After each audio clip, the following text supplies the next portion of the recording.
a lot of them are definitely being sold deliberately as scams. People know what they're saying is not going to be true. Some of them, I think it's just ignorance of the people who are selling them. And also this idea of a 5-year contract.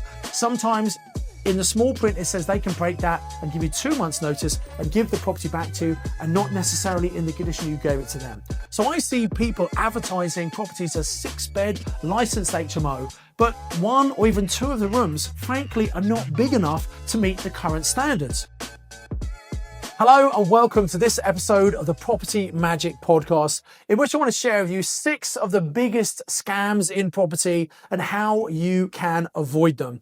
Now, some of these are absolutely deliberate scams trying to rip you off your money. Some of them might just be naivety and ignorance, but still it means people lose money as a result of this. So I want to make sure these are exposed and you're fully aware so you don't fall victim of these 6 property scams. Let's start with property scam number 1. And again, scam might be a little bit of a harsh word. Sometimes I think it's a scam, sometimes it's just a bit of ignorance. And that is where you buy an off-plan property and you're told all these promises by the person selling you this property. This is going to be a high growth area. Their value is going to go up 10% a year. You're going to be able to rent it for this amount of money. And often those are estimates, they're guesses, and frankly, they're often incorrect. You see, when you buy a new build off-plan property, often the price they sell it at is a future estimated price, and you might well get a discount on that price, but you'll find it's not really a genuine discount for a couple of reasons. First of all, new build is often very expensive anyway, and if all of them are being sold at this discount, well, that's actually the true value of the property because they're all being sold for that price. The value is what someone's prepared to pay for it. So you're not really getting a discount. And because it's a new development, there's very little you're going to be able to do to add value to it. So basically you have to sit back and wait for the long-term capital appreciation. Now, if you hold it long-term, that problem will probably right itself, and yet long term it will probably be okay. And buying a new build off plan is probably better than not doing any property at all, but there are much better investments you can make. And when that development is finished, there'll be lots of other units that are also available for rent from other investors who bought them, or people who want to flip them on and sell them. So you won't achieve the end price you want in terms of rent or in value. So I would avoid off-plan, and a lot of them are definitely being sold deliberately as scams. People know what they're saying is not going to be true. Some of them, I think it's just ignorance of the people who are selling them, who are just estate agents or salespeople, and they don't really understand property investing. So maybe it's not really their fault. Let's talk about the next scam, which also it may be down to a little bit of ignorance, and that is where you buy a licensed HMO. It might be a 5 or 6-bed, fully licensed HMO. It looks great on paper. It's got a good rental income. It's got a good profit. It looks like a really good deal. But the problem is this. When you buy an HMO, if it's a licensed HMO, you need to get a new license. And in theory, if it's had a license before, if it ticks all the boxes, you should get a license again. However, some of those boxes, the criteria, they might have changed. You see, local councils are often updating their HMO standards. And the fact that something was licensed in the past, when it comes to get a new license, which typically is 5 years later, maybe some of the guidelines and regulations change. Things like minimum room sizes. So I see people advertising properties as 6-bed licensed HMO, but 1 or even 2 of the rooms, frankly, are not big enough to meet the current standards. So if someone buys that property and then apply for that license, they might find they can actually only put 4 people into that HMO instead of 6. And 4 tenants is a lot lower income than 6 and could completely blow the deal. Now, I think sometimes this is estate agents who are just going on the information they've been given. It's a licensed HMO, they don't know any better. Maybe the landlord who's selling it is trying to pull a bit of a fast one. They're selling it because they know when they come to renew, they're not going to get the license for 6 people. It's only going to be 4. So maybe they try and dump that property and they're basing it on the naivety and ignorance of the agent and maybe the naivety of the investor who's buying that property. So be careful when you're buying something that's got a license. Make sure everything is up to standard and is going to meet the current licensing requirements.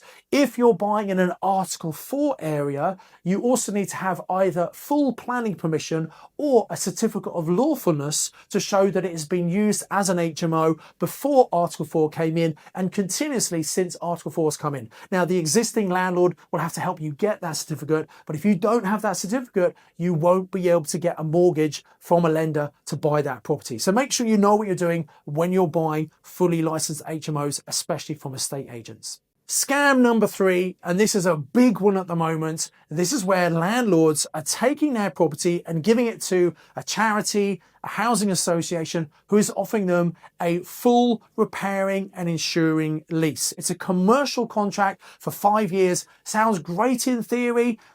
The housing association or charity is giving you a fixed rental income, enough to pay your mortgage and make a profit. They take care of all the bills, all the maintenance. They give you the property back in 5 years' time in the condition you gave it to them. Isn't that amazing? Hands off, sounds great. Well, in theory, yes, it is good, and many companies doing that are totally legitimate. However, you need to be very careful. And the scam, I think, is the contract. What these companies are saying, and sometimes big national organizations are saying, yes, it's full repairing. We're going to do all these repairs. It's listed in the contract what they're going to do. But if you look at the small print in the appendix at the back, it says things like, well, after a certain period of time, if the kitchen needs doing or the windows need fixing, the roof isn't, we're going to come to the owner of the property and get them to do that. So in other words, they can get you to pay for the full refurb before they give it back to you in the pristine condition you gave it to in the first place. And also this idea of a 5-year contract, sometimes in the small print, it says they can break that and give you 2 months notice and give the property back to you, and not necessarily in the condition you gave it to them. So I think this is going to be a big scandal in a couple of years. Landlords thinking they're being very smart, not wanting the hassle, wanting to get away from the renters' rights bill issues, giving it to a charity. And some charities, some housing associations are absolutely amazing. They'll do a great job, but some of them are not. And I think actually local councils are clamping down on this. Some of these companies that are supposed to be giving support are not really giving support. It's costing the councils a lot of money. So I think there's going to be a big disruption, and many people who think they've got this full repairing and insuring lease are going to get a problem in the future. So be very, very careful. Check the contract, check the small print to make sure it's actually what they're telling you is what you're actually getting. Scam number 4, and this has been happening for decades.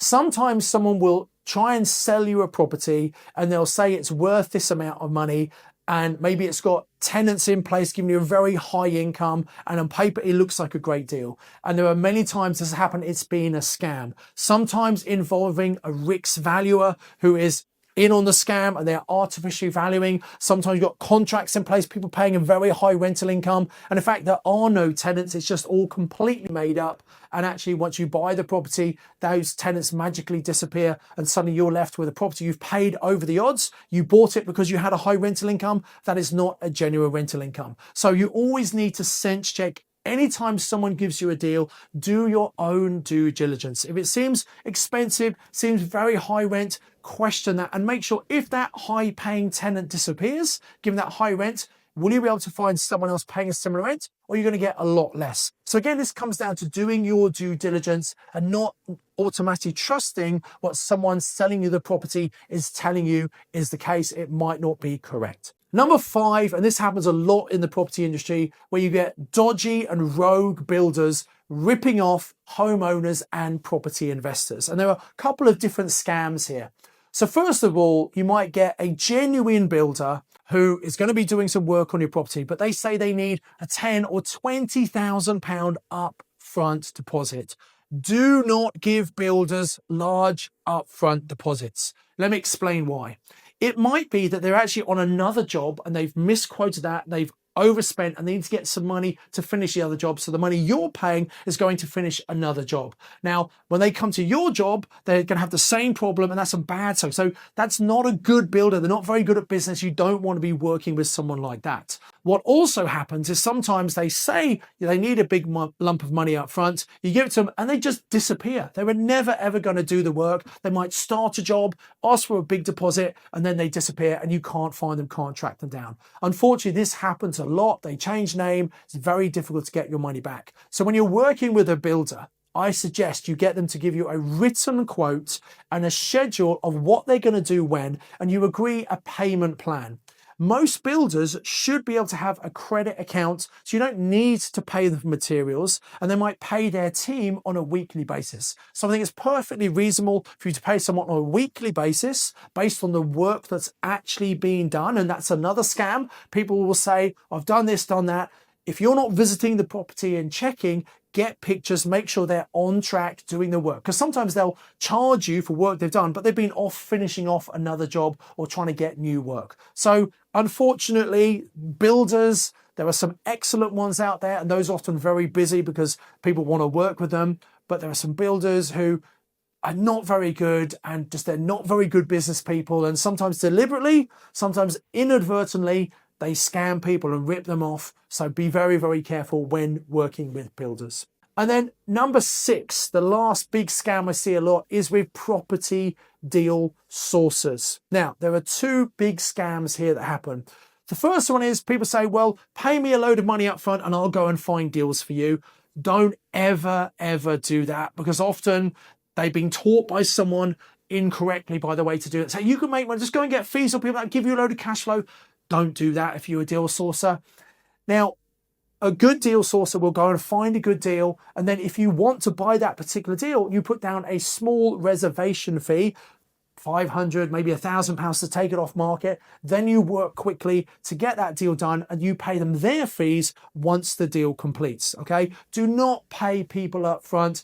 I've seen it end in tears because they get money up front, then they sit back, they relax, they don't really work at finding deals, they don't find deals, and you can't get the money back from them. So that's one scam. The second scam that happens all too often with deal sources, and sometimes this is malicious, deliberate, sometimes it's just ignorance and lack of knowledge, is that a deal source say, oh, this is a great property, it's worth this amount, or you're buying at this discount, or you can rent out, you can use SA, you get this high rent, and actually they don't know what they're talking about. It's not as big a discount as they say, or maybe they've looked on Airbnb and that property as an SA could achieve a certain rent for one night in July, but all the rest of the year it's going to be a lot lower. And again, it comes from they don't really know what they're doing, and the investor unfortunately believes them, they think it's right, they buy the property and they find out they can't use it the way they expected, they can't get the rental income. So again, it comes from the fact that unfortunately most deal sourcers don't really know what they're doing, which is a shame, because being a deal sourcer is actually a really good way of starting in property, getting some great income coming in.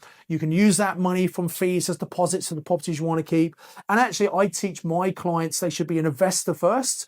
You know, find the best deals, keep them yourself, and ones you don't want, if they're good deals, pass on to other people. It's just a problem that most deal sourcers haven't actually educated themselves correctly, or maybe they trained with someone who hasn't done a very good job. If someone's a deal sourcer, they also need to be compliant. They've got all the regulations and things in place. Otherwise, you shouldn't really be working with them. By the way, if you'd like to learn more about how you can become a deal sourcer, I have a recorded webinar online that's available to watch for about the next week.